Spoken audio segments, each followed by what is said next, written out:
Okay, so let's start by going to the FX, and now here we have our light and shadow tab and sun effect. So on this one, we will just control here the heading a little bit, like so, maybe the height, so the sun will get more inside the room, and like so, it's fine. Sun brightness, I'll leave it as it is. And now I'll just take the render so we can see.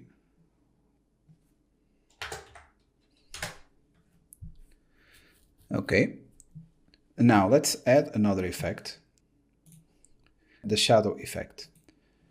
In this effect, the first one, sun shadow range, if you increase all the way 100%, this will create, you cannot see here on this preview render, but it will create a very soft shadow.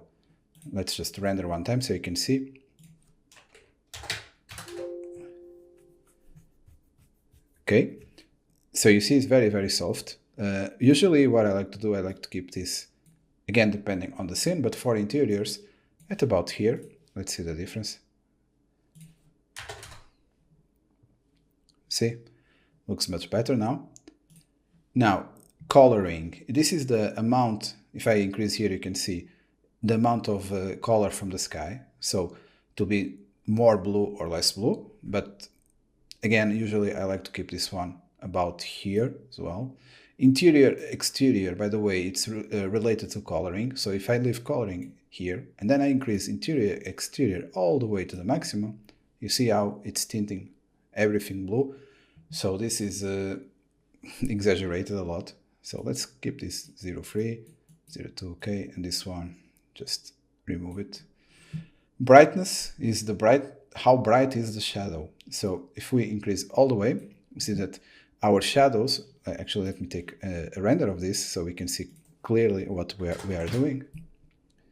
Okay, so you see how the shadows are right now, but if I remove, or I put, for example, around here, let's see the difference. Okay, so you see how our interior is completely dark now, because we set our shadows to be, so everything that is not lit by the sun, it will become darker. Okay, so now let's put this around here, it's fine. As for the omni shadow, it's known as well as ambient occlusion, and this effect simulates contact shadows in places where there is no direct light. This effect is better to leave it at around, let's say 0.3, 0.4, it's the best, and or else your contact shadows will become too dark and unrealistic. But I'll just take a render so we can see. For example, if I put at the maximum, 100%, and I'll render this. So we see how, especially here, how it is going like this until here, let's say about 20 centimeters, you know, so it's too much. And let's now put it at around 0.3 and render it again. Okay, so you see the difference is much better now.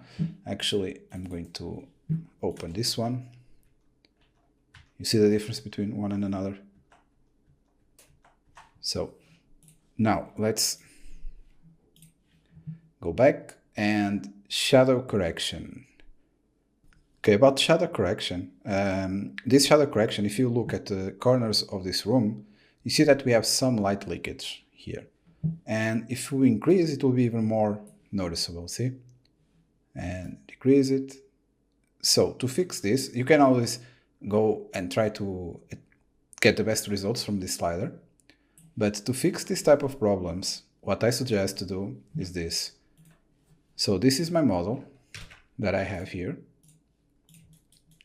And you see that I model, basically, it's a box.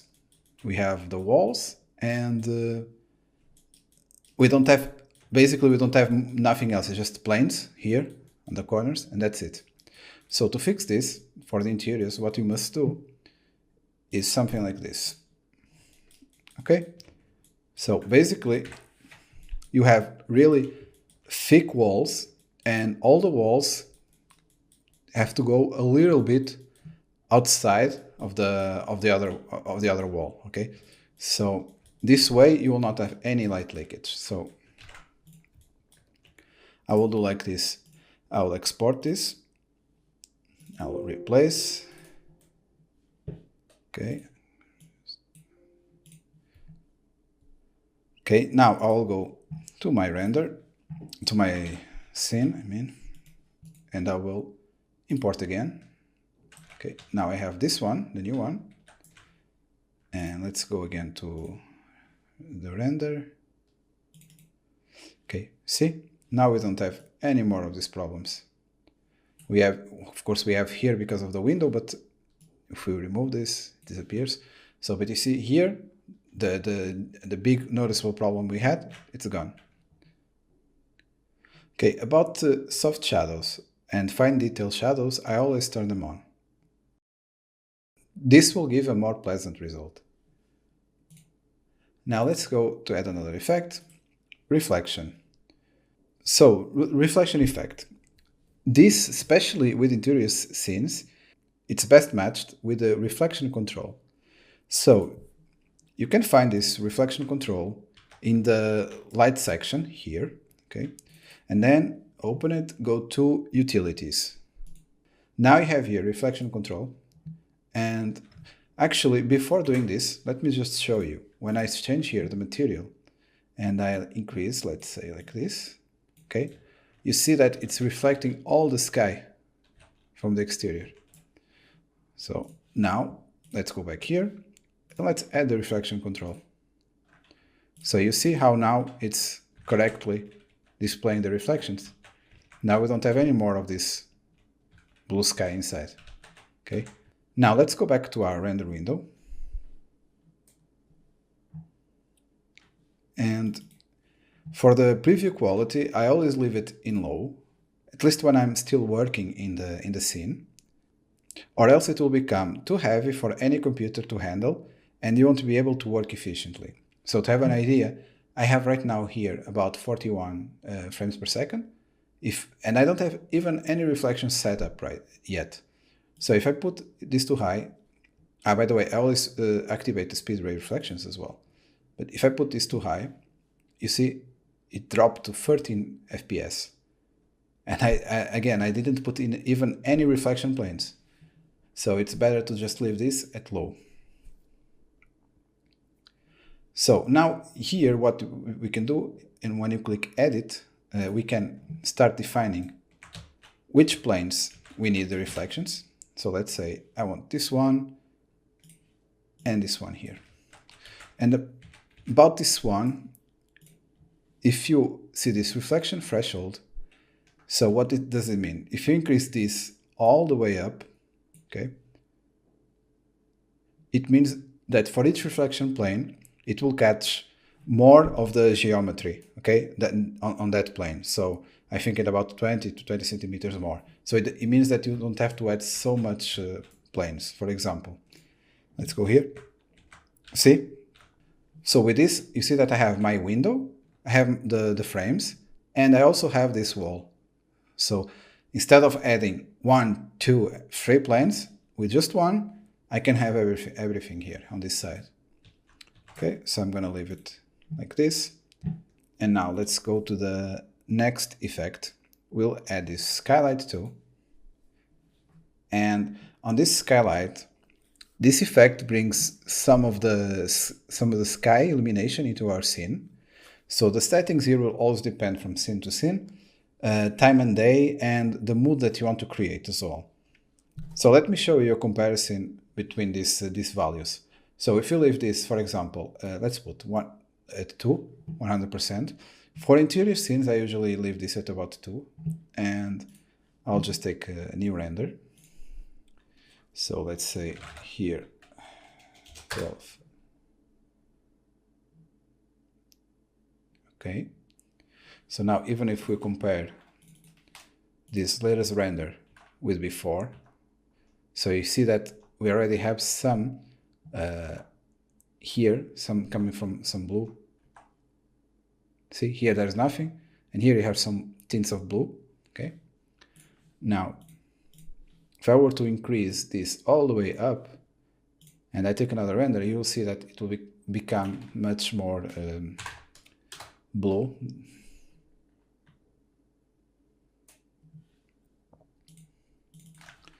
So you see, this is the new one before. So this is with 1 saturation, and this is with 2. So now, let's move this back to about 1. These two options usually I leave off, and here I just activate this to ultra when I want my final render. Now let's move to another one, hyperlight. So about this effect, here you can define how many times you want the light to bounce in your scene, giving it a more realistic and accurate lighting. So now let's do something here. Let's go to the materials and let's change this one to bright red. And these two, let's change it to some blue. Blue color is nice, like this. Some green, yeah. Can be like this. Now let's move to again, and here let's render it now with hyperlight.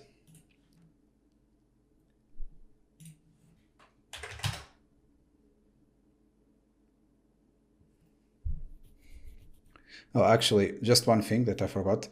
I'll decrease the reflectivity here, or else we don't see very well because of all the reflection. Let's move it like this. Okay. Let's take a new render. Okay.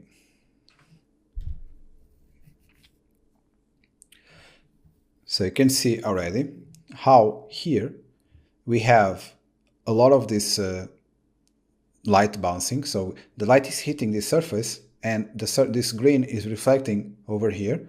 The same happens here and here as well. See? So if you increase this, let's now move it to, let's say 100 and just take a new render.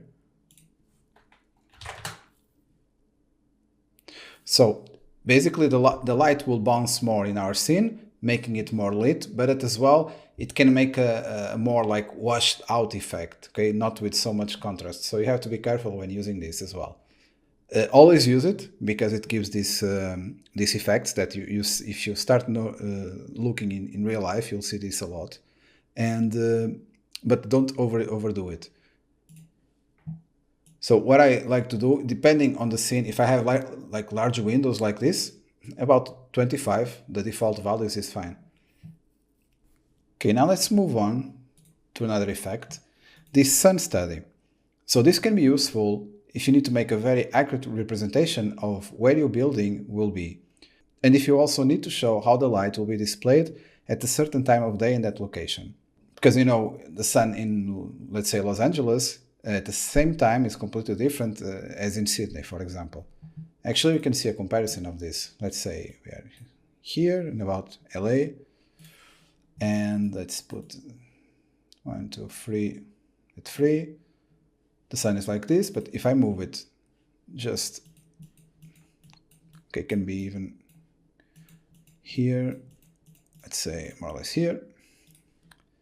Okay, see, now the sun is not entering our room. It's facing a complete different direction. So this sun study, it's useful if you want to display correctly the sun position. Now let's move on to another one. Global illumination, it's only useful if you have interior lights, spotlights, interior spotlights. So let's say if you have, let's like one like this, let me just put it around here. Just going to move it. Okay, I'm gonna put like a, can be like this color, and like this is fine. Now, if I render this exactly as it is, okay, let's render.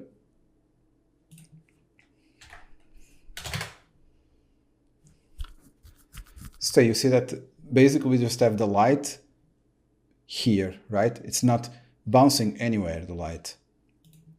And usually it doesn't work like this. So you can go here, edit lights, select this one, and then let me go see what I'm doing. And then if you increase, you see how the light now is hitting this wall and more here as well on the side, see? So it's kind of bouncing everywhere. So if I leave it like this, and now if I take a new render,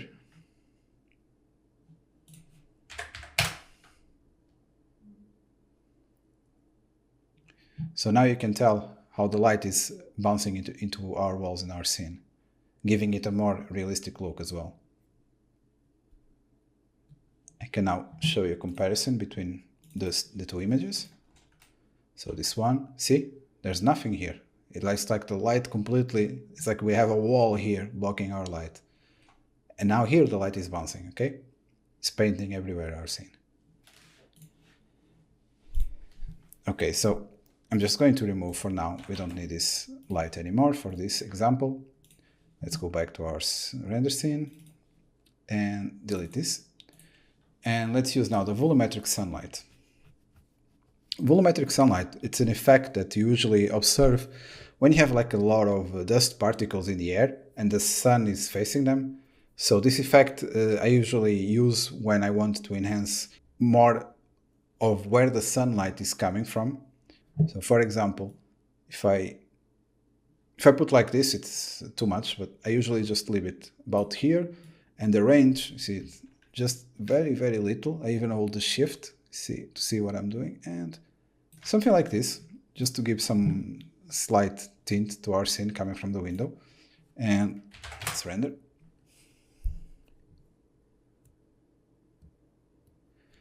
Okay, so I don't like to overdo this effect as well, unless it's like a very dark scene or just like a library or a church where you just have like one window and just a light coming from there. Okay, so this wraps up for this lesson. In the next one, we'll talk about weather and climate and color correction.